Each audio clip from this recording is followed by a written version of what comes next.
Hi everyone, it's Yocho. What's happening, guys? So it's Definition with the... Right, I'll shut up for a second.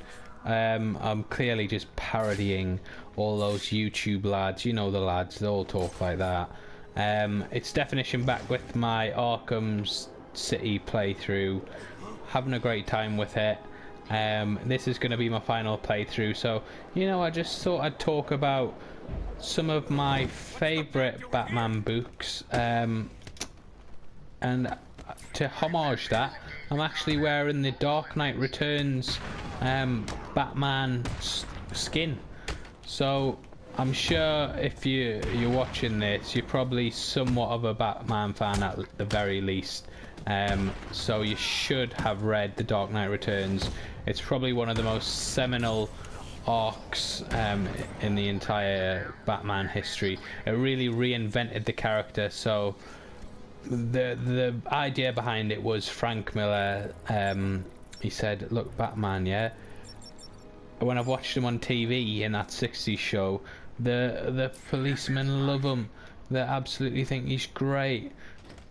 Why is that? The guy's a vigilante. I'm gonna make him dark. I'm gonna make him twisted. He's been through loads of crap. He's retired, but in doing so, he's now got nothing to do with his life. So we pick up on a vegetable like Batman. You know, he's not in the cape and cowl. He's very much on autopilot. He's just waiting for something to happen so he can finally like have a purpose to live. Like, he's constantly seeking death. The book opens on him saying he's doing a Formula 1 style race, and Bruce Wayne's just like, oh, I just want to bloody die. That's the feeling that you get from the lad. And it's sort of the quest of, like, you know, becoming a young man again, and it's almost like a midlife crisis when you try and recapture your youth. But Bruce Wayne as a young man was Batman, so he goes back to that, and it really starts off very small scale, and before you know it, it's bloody massive. Like, the first book revolves around Bruce Wayne returning to the cape and cowl, and the second one, the second aspect of that book is about Harvey Dent. Bruce Wayne pays for Harvey to have reconstructive surgery, so he gets his face completely, you know, back to normal, as they say. Of course, you know, he's only had surface level repairs, and it's very cosmetic. Deep down, the lad's still mental, and the first arc's about Batman just taking down Two-Face. You know, it's very sort of like the old days. Two-Face has got a bomb. He wants $22 million, or he'll blow up this building, and it's, you know. Anyway, Batman stops him, and Two-Face is like, look, we're both the same, us. We're both scarred underneath. And you do sort of realise that Bruce Wayne has to be Batman, because there is no Bruce Wayne without Batman anymore. He almost sort of died. The real Bruce Wayne sort of died in the alley when his parents got shot in front of him. So that first part's a really interesting part. The second part is quite, you know, a bit influential on The Dark Knight Rises. It doesn't have Bane in because the character hadn't been invented at that point, but it's sort of about a gang that have overrun Gotham, and Batman's got to take down this gang, and it's really like that bit alone could like work as a movie, and it's very clear they adapted it for The Dark Knight Rises. So Batman realizes, like, all these kids that are making up the gang are clearly influenced by the gang leader, and he realizes, you know, the only way to take down his army is to take away all the power from him, and the best way to do that is to beat the guy in combat. So he beats the lad. That's a really good bit. And yeah, then there's a gang started called the Sons of Batman. Obviously The Dark Knight Returns and The Dark Knight Rises are very similar in title. Like, Batman quits, he retires, and he comes back. That's not the only similarity. It's also in this book, and it is sort of about Batman becoming more than a man and having a legacy that influences people. And a lot of the young lads of Gotham, they decide they want to join the lad in the start of the Sons of Batman, and that's sort of the second arc about the creation of them. The third arc is the Joker. So the Joker, when I was saying vegetable at the start, I was thinking about the Joker, which is when I said vegetable, but you don't really pick up with the Joker till much later on. And he's sort of like just been unresponsive for the past however many years, and then he sees Batman coming back. Whoa. See, when I'm talking to you, I'm trying to rush you. He sees Batman coming back, he's like, oh darling. Anyway, the Joker, he starts talking to people again, and everyone's interested on how reformed he is and how much of a nice guy he is all the time. So they invite him on a chat show. Batman doesn't trust the lad. He knows what's going down. He knows the Joker.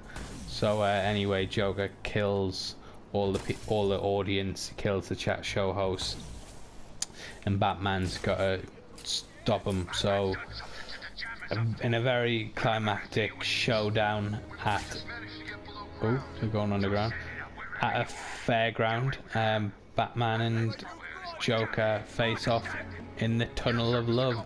You know, a bit of subtext for you there. The final showdowns in the Tunnel of Love, which, you know, it's a bit on the nose these days. Maybe back then it wasn't, but you know, nowadays it's a bit on the nose there, mate. Anyway, the Batman ends up snapping Joker's neck. Doesn't kill him, but people see him do it, and they're like, "Oh, what? Batman stepped over the line." Joker realizes that this could potentially cause loads of shit. The lad's still alive. He's paralyzed from the neck down, but he realizes, like, yeah, I could get Batman in a lot of shit. Yeah, I just have to make him look like a murderer. These people have seen him snap my neck. So the Joker, he just twists his head all the way around, and it's a very haunting moment in comic books. I was going to get it tattooed on me, but then I sort of grew out of tattoos a bit. But yeah, really just like spellbinding moment when the Joker kills himself, and this causes a lot of shit. And Superman, up to this point, he's been like, "Look, Batman, yeah, you keep it low radar, yeah. You just keep doing your little bust ups with that Bane-like lad." I think that's what he says in the comic. He goes, "You know that lad who's like Bane? Stop him, yeah, but don't make too much noise, because you'll get too much attention." Anyway, after he kills him, just everyone just goes bloody mental, and they're like, bloody hell. Also going on in this time, bit left field, Russia bomb, like set off a nuclear bomb just above Gotham. Well, no, they try and attack a country, which Corto Maltese it's called. I nearly skipped my mind there, but I just got it in last second. Yeah, so Russia tried to bomb Corto Maltese. There's been sort of like a Cuban Missile Crisis like thing happening between America and Russia over Corto Maltese, and Russia send a nuke because they're sore losers. Anyway, Batman, he's in Gotham City at this time. He sees Superman. Wait, he doesn't see Superman, but Superman stops the nuke from hitting Corto Maltese, but it detonates in the atmosphere. And this scene you might recognize from Batman v Superman. It's when Superman's sort of very skinny. He looks dead, and then, you know, he gets some sun rays and the lad recovers. Anyway, whilst that's going on, there's a massive blackout in Gotham because the nukes just went off, and it's killed all the lights, and everyone's just looting, and Batman shows up on a horse, and he's like, "Look, yeah, you little dicks, you can either do something good tonight, or you can be little villains like you're being." Bloody hell. I'm not as good as this game, like when I'm not concentrating on it. Anyway, the citizens rally together. They get behind big old bats, and a crisis is averted. There's a lot of other cities on the eastern seaboard, which is where Gotham's located, that, you know, that don't do as well because they're all looting and they don't really have a vigilante behind them. Like, vigilantes have been outlawed at this point. So this kicks up a lot of noise. The president obviously very angry that Batman has done this. He doesn't want vigilantism to rise again like it was in the good old days. So the president lad, he says, look, Superman, yeah, I'm gonna send you out. You need to bring Batman in. You're gonna have to stop the lad. And in a very, very similar scene to the fight in Batman v Superman, down to like the armor, Batman and Superman have a big fight, and it's a really good climax. Batman fakes his own death at the end of it, which allows him to go underground and continue his mission. Alfred dies.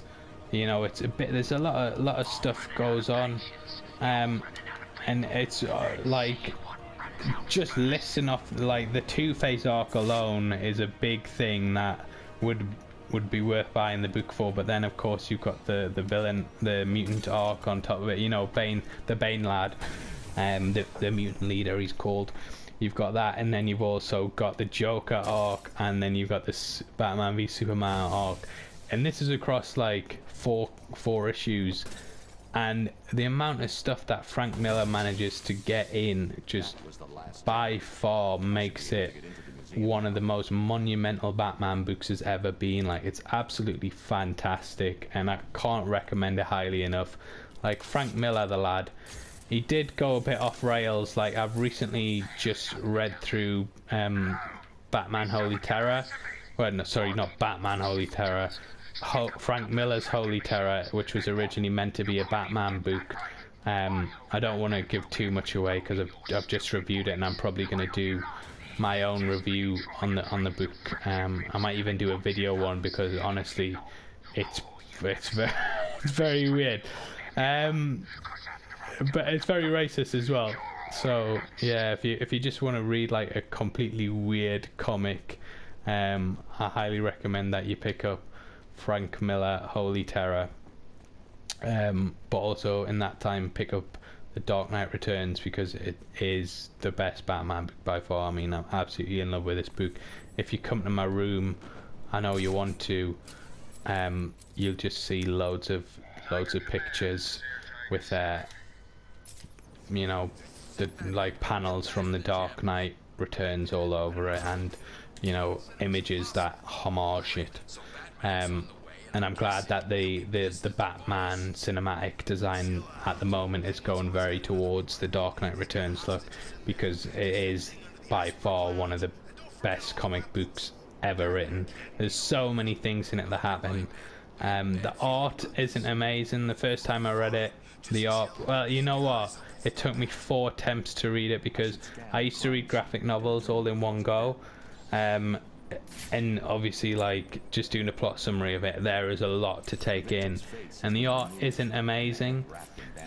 So it was a bit hard for me to get into. I could never quite make it past the bit with the Joker's girlfriend in Bruno, and her Nazi nipples, because Batman dresses up as an older woman to take that gang down, and it always just kind of lost me.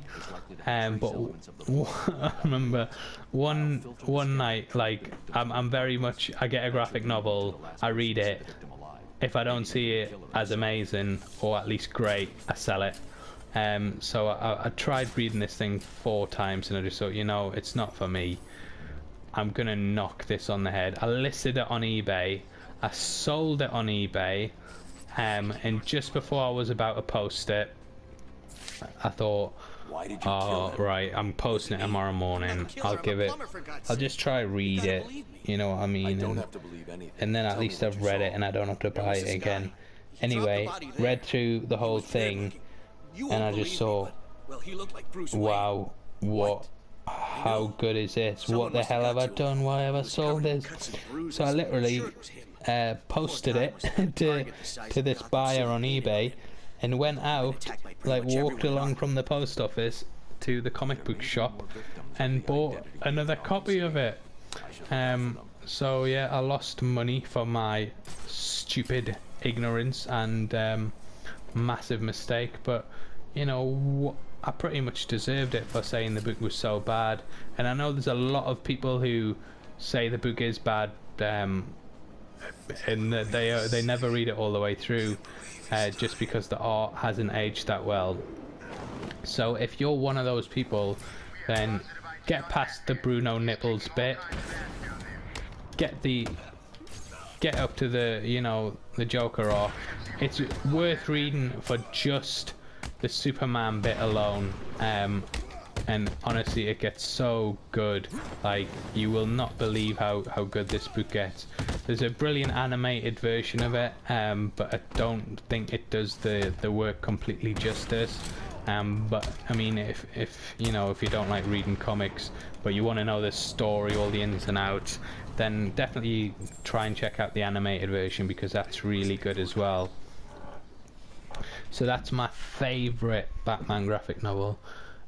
I'm going to talk a bit about a one I've been reading quite recently from my website, and it's sort of a bit like Arkham City.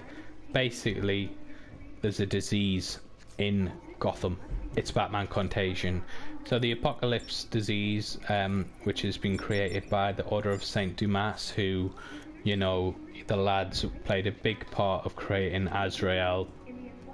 They were quite heavily in Sword of Azrael. They were in the background for quite a lot of Nightfall, Night's End, Night Quest, you know what I mean? The lads were there. Oh, there's a T-Rex. Bet you got a bit of a shock there. Anyway, them lads, they've created the Apocalypse virus, and it's been unleashed on the world. I can't quite remember. I know I only read the book last week, but I can't quite remember whether they did it. I don't think they did it intentionally, but I can't remember exactly how it got out. Anyway, them lads, you know the lads, they've unleashed this killer virus, and it kills people within 48 hours. And some lad, he doesn't realise he's got it. He flies over to Gotham, coughs on a couple of people on the way. You know the lad, he's coughing on them. They're getting the disease. He's not, you know, it hasn't mutated to the point where it seems deadly. It just seems like a flu at the moment. And he goes to the tower with all the rich people in Babylon Towers, and he says, yeah, there's a virus coming to Gotham. We're gonna lock ourselves in here. The virus kills everyone within 48 hours. We'll be alright, we'll just have to wait it out. We've got enough food, we've got enough everything. Anyway, he coughs on one of the staff, and one of the staff goes outside, so they pass on everyone. Anyway, Batman's got to track down patient zero, basically. There's 3 survivors who've had the disease before, but for some reason, you know, the one reason or the other, they all get killed until there's the last one.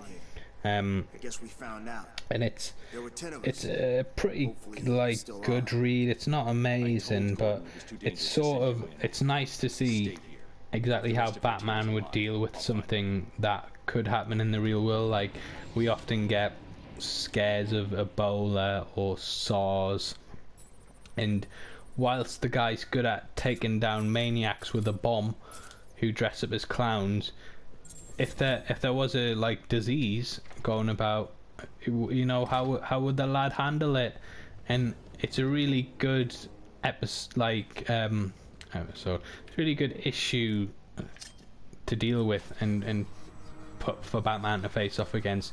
And of course, bloody Robin gets infected along the way. What's the lad like?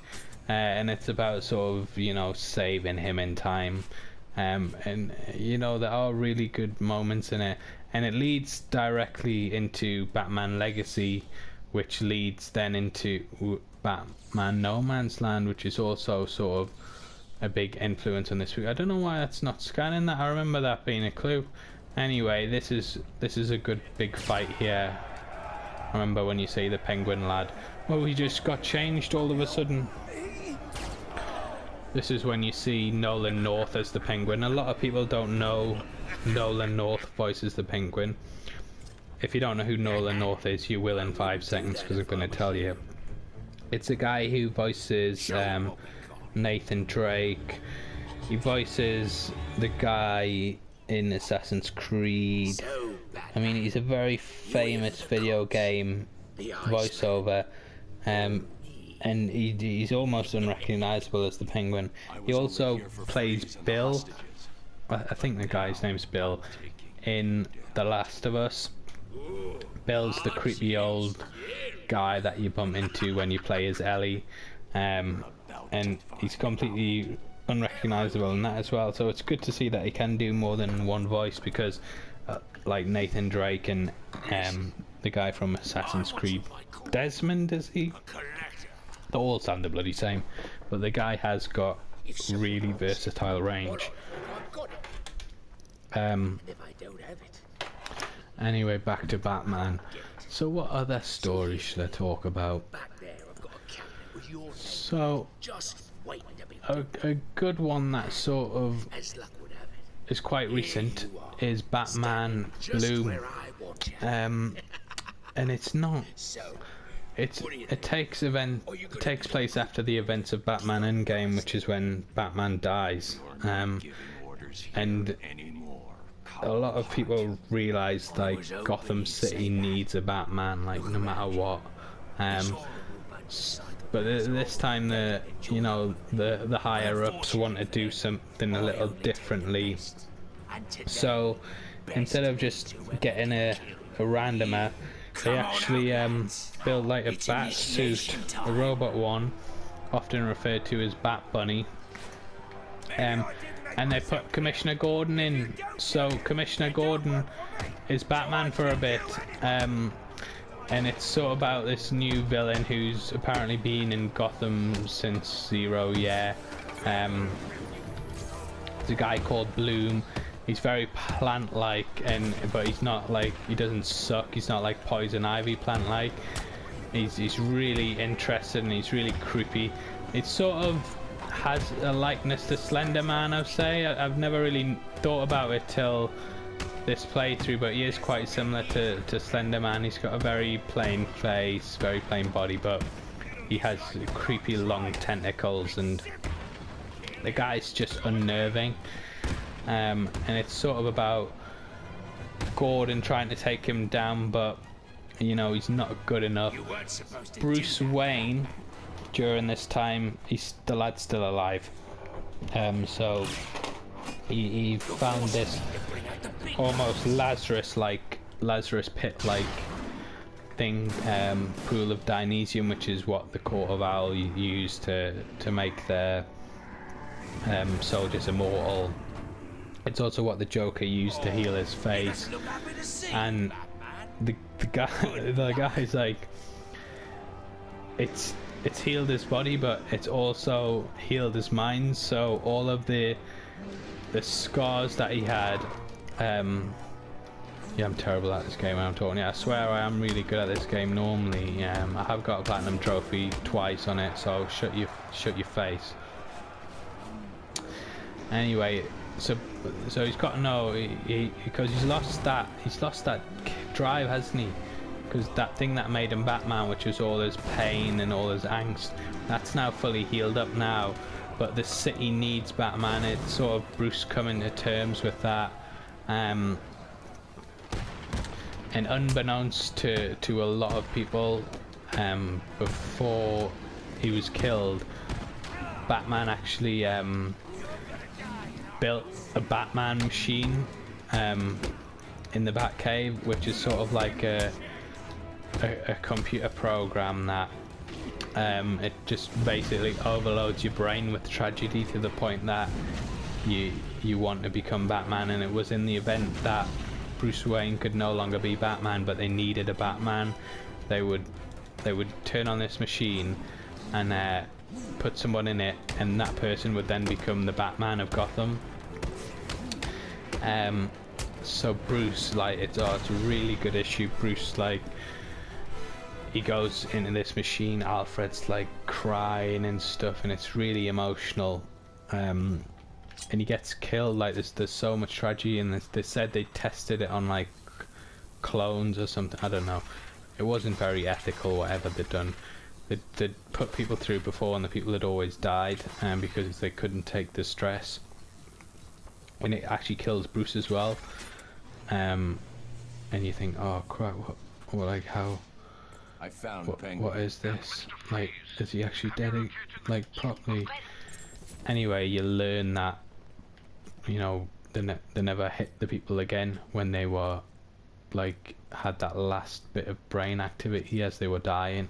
And they hit it one more time and the machine goes off and he comes back to life and he's like Batman again. But this time, you know, he's not the Batman of old, because the Batman of old is like really messed up his body through all the years of combat and stuff. This Batman, he's fully healed, and he's just, so he's stronger, he's got all the knowledge that he had before, but his body's not as broken, and it's just a really good triumphant return. You also have a bit where Bruce Wayne sort of deciding whether to come back or not, and he doesn't know why, but subconsciously he's been drawn to this bench in the middle of this park, and the same time every night this other guy's also been drawn to the bench as well, and they kind of have conversations with each other on deep philosophical levels, even though they don't really know who each other are. Anyway, they pretty much tell you very, like, they imply very heavily that the guy that he's talking to is the Joker, who also fell in the Dionysian pit as they were fighting to the death. And this guy's been healed as well, mentally and in body, so he's not a murdering psychopath anymore, but he's, you know, he's sort of deep down got that urge to come back. And it's, you know, that it ties nicely in with the Dark Knight Returns. It's like you can't always escape your past, no matter how much you want to. There's always going to be something that calls to you, if it was like the main thing that you did in life. Like serial killers often feel like they have a calling towards killing people, and it's sort of that level. Whilst Bruce isn't a serial killer, he's still quite insane, and he's got this urge deep down in him that he just has to go out and do this every night. And the Dark Knight Returns does it really well. Batman Bloom and Epilogue, it's called, do it really well. And it's those books that are like the last arc of the New 52 for Batman, and they're just like really, really good. Like, I can't like praise Scott Snyder enough for what he did on the Batman run. And it was, oh, it's a bloody shark, which sort of leads us into my next point, which is Batman Venom, in which Batman fights a shark. I think I've talked about it before.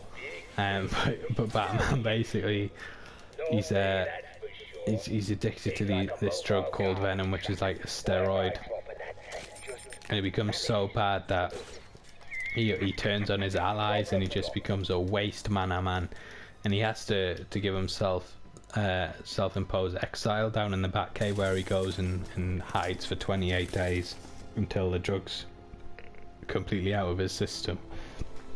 And the villains of the piece, they capture Alfred and put him on this. They put the lad in the middle of this this like low tide thing, tight, like chained up to this stick. Anyway, the tide's coming in and the sharks are coming in, and the villains like to Batman, like, oh, I'll give you these steroids, yeah, I'll get you addicted again, but you'll be able to save Alfred. What do you do? And Batman's just like, oh, I can't do it. You know what? Fuck your steroids. I'm gonna go save Alfred. he swims off into the sea, and they have like a brilliant face off, and it's really really good. It's like a whole conquering your fears and sort of, you know, accepting that you have weaknesses, but you can't take the easy way out on things, and you know there are certain standards that you must hold yourself to. But it's definitely one of the best Batman arcs, Batman Venom. It massively ties into Nightfall because it's the same drug that Bane gets addicted to, and just really good book. And you know, that's where the shark comes from. So if you like watching Batman fight sharks like he does in this game, then I definitely recommend picking that up. Anyway, this is sort of the end of my Arkham City playthrough, just as I'm getting caught. I hope you've had fun with it, because I have. If you were unsure about picking up the Arkham City remasters, then I 100% recommend it, just for Arkham City alone. Like, it's such a good playthrough that you can have with it, and it'll bring back so many happy memories for you. Like, if you thought the game was great, then you need to really check out Arkham City again, because I know if you haven't played stuff for a while, you're like, oh, I did enjoy it, but you know, it probably hasn't aged that well. That isn't the case here, and it does a lot of things right that, you know, Rocksteady sort of dropped the ball with in Arkham Knight. But this is definitely a brilliant game, and if you were in love with it once, you'll definitely fall in love with it again. So I 100% recommend you pick it up. Anyway, that's my video. Make sure you check out my other Batman review. Like, I'm terrible at this game now. When I'm talking, it used to be amazing. So I highly recommend you pick it up. I also highly recommend you check out my Batman graphic novel read through, in which I'm chronologically reading through all of the Batman graphic novels from start to finish. I started out at year 1. I'm up to Batman Legacy right now, which I've done about 50 reviews, and once it's splintered off into Justice League reviews now, so it's getting quite big. So go check that out, and also keep an eye out for my Arkham Knight playthrough, because that'll be the thing I do next. So thanks very much for checking out these playthroughs. I really appreciate it. I know it's not, you know, massive in views, but the fact that, you know, 25 of you or whatever have took the time out to watch these, I really appreciate it. So yeah, I feel bad leaving this hostage, so I'm gonna say that, because you can't leave a hostage there. I should have done it on the balcony, but yeah, thanks very much for checking it out. I'll finish this room, I'll finish this lad off, because I really like to finish off men. So thanks very much for checking it out, and I'll see you next time, guys. Take care. Peace.